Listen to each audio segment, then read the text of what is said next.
எல்லாம் வல்ல பெருமான்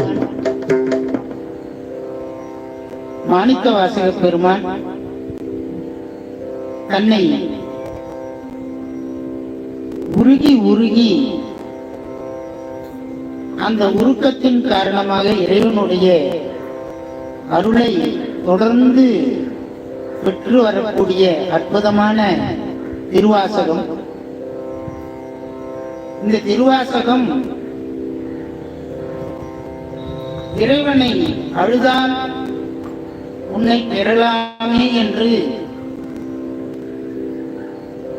எப்படியெல்லாம் அன்பினாலே இறைவனை அடைய முடியுமோ அந்த வகையிலே எல்லாம் இறைவனை ஞான நெருக்கி நம்மை எல்லாம் அழைத்து செல்லக்கூடிய ஒரு பாடல்கள் தான் இந்த திருவாசக பாடல். மாணிக்கவாசக பெருமான் இந்த பாடல்களிலே சொல்லக்கூடிய அருமையான கருத்து என்னவென்றால், மாணிக்கவாசக பெருமான் இறைவனை கண்டுவிட்டார், அந்த இறை அனுபவத்தை பெற்றுவிட்டார். ஆனால் இறைவன் அவரை அழைத்துக் கொண்டு செல்லவில்லை. அந்த நிலையிலே இறைவன் என்னை இப்படி கண்டுகொள்ளாமல் போய்விட்டாரே என்பதை நினைத்த உடனே அவர் சொல்றாரு, என்னுடைய ஆவி தெரியல, இறைவன் என்னை அழைத்துக் கொண்டு செல்லவில்லையே என்பதனால நான் தீயிலே மூழ்கி இறக்கவில்லையே, என்னை இறைவன் தனியாக விட்டு சென்றதினாலே பெரிய மலையிலிருந்து உருளவில்லையே நான். அது மட்டுமல்ல, இந்த தீக்கடல் என்று சொல்லுவார்கள், அந்த கடல்ல கூட நான் போய் விழுந்து சாகலையே. அப்ப நான் எப்படிப்பட்ட ஒரு கல்மனம் கொண்டவனாக இந்த பிறவிலே நான் வாழ்ந்து கொண்டிருக்கிறேன் என்பதை கூறி கடைசியா சொல்றாரு,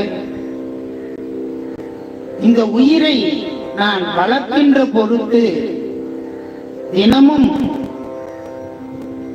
சாப்பிடுவது, இந்த திருமேனிக்கு தேவையான உடைகளை உடுத்துவது, அதன் பிறகு உறங்குவது, மீண்டும் எழுந்திருப்பது, இப்படி இந்த உயிரை இந்த உடம்பிலே வைத்து வைத்து நான் ஓம்பிக் கொண்டு காத்துக் கொண்டிருக்கிறேனே என்று மிகவும் தன்னை ஒரு பொருட்டாகவே கருதாது இறைவனை மாணிக்கவாசக பெருமான் உருகி உருகி பாடுகிறார். இப்படி மாணிக்கவாசக பெருமான்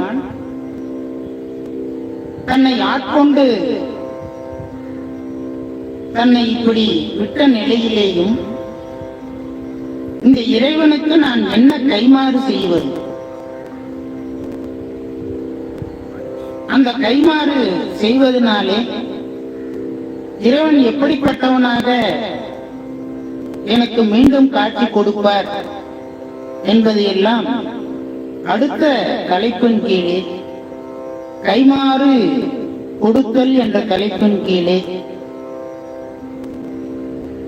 சாமி என்ன தில்லைக்கு வான்னு சொல்லி கூப்பிட்டாரே தவிர என்ன இன்னும் அழைத்துக் கொண்டு செல்லவில்லையே என்று மாணிக்கவாசகர்